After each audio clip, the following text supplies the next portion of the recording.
What is up, guys? Furiouszeno here. Today I'm going to be showing you guys 3 key tips to help in PvP if you keep dying or if you're just starting to enter the world of PvP. The first and most arguably important tip is about your build. Depending on what fruit you have, you might want to orient your build to something more fitting for the fruit. Keeping the same build for multiple fruits could be bad considering different stuns, different knockbacks and different aims and ranges. The last two will tie into the second tip.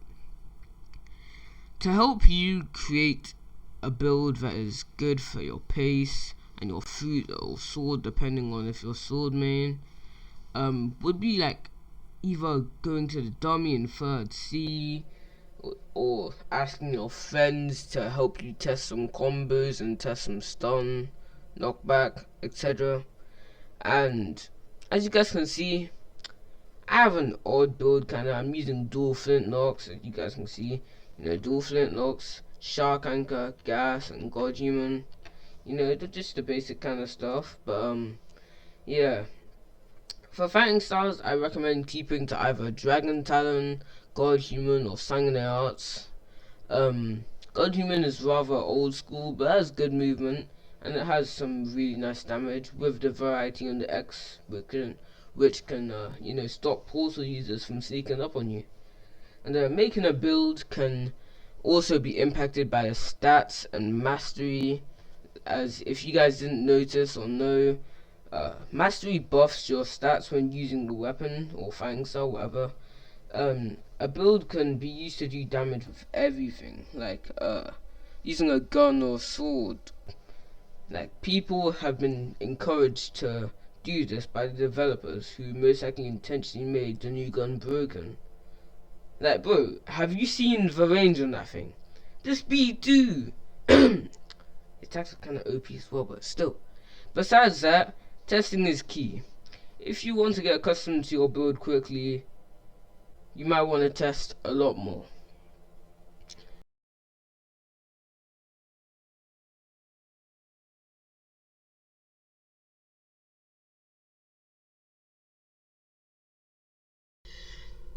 The second tip is about aim and accuracy. To get better with hitting attacks and more often, you need to practice. Checking the range on attacks can help you create quick muscle memory when it comes to using attacks at a certain range. For example, Doe is my main fruit, and no, I am not a spammer, I have cooldowns, okay? With Doe, I know the range I need to be to hit someone in the air with the Z attack, missile jab, which is pretty far range in the air and close range on the floor. Another example of this is the C move on Doe, piercing clothesline, I think that's how you say it, which allows the user to turn into a donut and roll people, spin around, yada yada yada. You get the gist of it. Using it in the air is a great way to catch people in a combo, because if you're short range above the enemy, you can land on their heads and get off an easy re-combo. The key to getting better at aiming and increasing your accuracy is to keep using the attacks and keep trying them with other builds if you want. This could also help testing out the range and the AoE. The third and final tip today is passive and aggressiveness. The last tip depends on what race or build you have, as playing too aggressive or passive with some races will get you killed. When playing, you want to be able to assess your enemies and make sure you know their strengths, weaknesses and goals. It's also important to know your own limits. Now, when playing as an angel, for example, you want to be passive.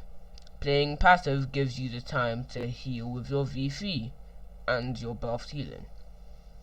Although this may work, it depends on your range, tying back into your build and your aim and your accuracy. Because after healing, I recommend playing more aggressive, trying to out damage your enemies as you heal faster. For Shark Race, I recommend playing passive aggressive. By that, I mean understanding that you're a tank and you can take damage without really feeling it. This allows you to go rush in and, just attack and take loads of damage. For humans, you want to play extremely aggressive and kill the enemy before they kill you. That's the only way to win as a human. I only recommend using human if you can trick very well, and if you have quick reaction time. Minks should play aggressive as they have the ability to run around and dodge better than any other race. Kitsune Minks, I still remember those guys when the update came out. I hated them. Ghouls can play very passive or very aggressive because they can choose what they want to do, because they pretty much have every buff. Yeah, it's kind of just, every buff. They get reduced cooldowns, they get, for aggressiveness in fact, reduced cooldowns for aggressiveness. They get, I'm pretty sure they can slow down your healing, they can slow down the enemy's lifesteal. It's so broken. Cyborgs should play aggressive as their V3 can be used to disrupt combos and even damage people, making it very good for killing people. Because the second that my combo stops, I'm going to get killed by some portal user using TTK. Besides that, Draco race should play very aggressive, as most players won't risk attacking you inside of your zone, at least if you're in V4. If you're not in V4, I recommend playing kind of passive, just to make sure you don't get attacked and die before you get your V4. And when you get your V4, play very aggressive, so you can kill people, because you can literally out damage them unless you get one shot or something and they're outside your zone. But yeah, anyways guys, I hope this video helped you. If it did, you should like and subscribe to come back for more later. Once we get to 100 subs, I'll be hosting a recruitment so I can share my knowledge and skills with you guys. But thank you so much for watching. Zeno out.